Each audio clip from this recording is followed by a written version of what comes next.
Our founding fathers envisioned a government where elected officials represented the voice of the people and acted on their behalf.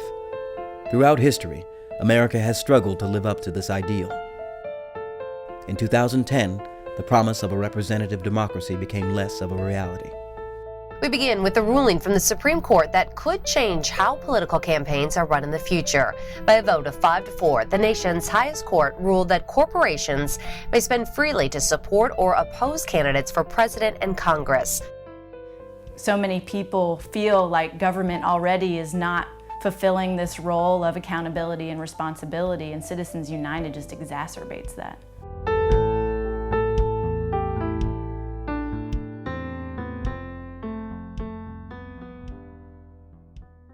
Citizens United specifically sort of unleashed money that we hadn't seen being spent on a scale that it hadn't been spent before, nationwide and in North Carolina. The judges' races are one of the clearest examples. There's been examples all over the country of where a judge got a bunch of money from a company. There were mining interests in Appalachia that did this, all across the country, where that big money had a direct result on the decisions that ended up happening in the court systems. In North Carolina, outside money entered the 2012 race for Supreme Court justice in a big way. In the battle for a swing seat on a divided court, incumbent Paul Newby faced Judge Sam Ervin IV. Issues at stake for the court included abortion, school funding, redistricting, and important decisions regarding tobacco and insurance companies. Well, it is the most important election you're probably not hearing about, but thanks to a new ad, more people are aware of a critical race. There's a judge they call Paul Newby. This ad was paid for by the NC Judicial Coalition, a political action committee, or super PAC legalized by Citizens United. Behind their benign name were contributions from R.J. Reynolds Tobacco Company, insurance companies, and other groups with business coming before the North Carolina Supreme Court. The NC Judicial Coalition and other super PACs spent over $2 million to make sure their candidate won the NC Supreme Court election.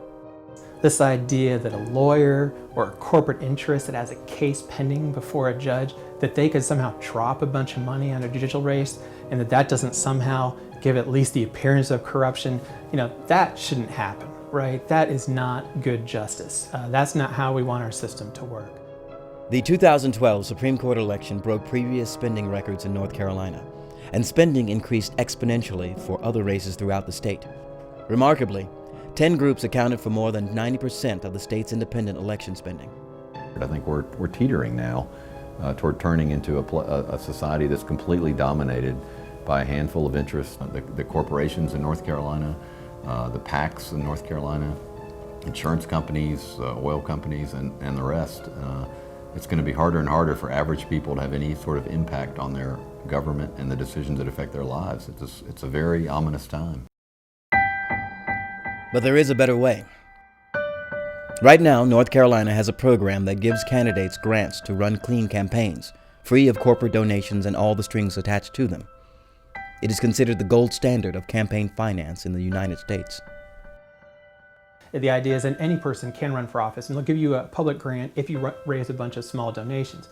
So this Clean Elections program has been very successful. It's been tried for the Council of State races, judicial elections. Over 70%, both Republican and Democratic candidates have used it. So it's considered a really successful program. And the good thing about public financing is it disconnects wealthy special interests from our elections by allowing candidates to raise money for their campaigns without relying on special interests. I had spent my last campaign running as a publicly financed candidate, which is I was the first insurance commissioner candidate to do that, and I spent very little time fundraising because of the way the public financing laws were in place, and I was able to spend 100% of my time campaigning, meeting with people. Well, these public financing programs force candidates to go out and actually talk to voters again. I come from Hamlet North Public Schools. Public financing also allows everyday people who can't self-finance an expensive campaign to participate in our democracy. It means a lot broader section of our people can run for office. You're going to see people of modest means who actually have a chance with this kind of program. But since Citizens United, it's very difficult to succeed as a publicly financed candidate. In the 2012 Supreme Court race, both Newby and Ervin were technically publicly financed. But that didn't stop unregulated super PACs from spending $2 million in TV ads and mailers to support Newby. This flood of outside money overshadowed the $240,000 in public funds each candidate received for his campaign. And I think it makes it even more devastating for those of us who want to do good and be good public servants, because how can you compete against millions and millions of dollars that can come from out of nowhere?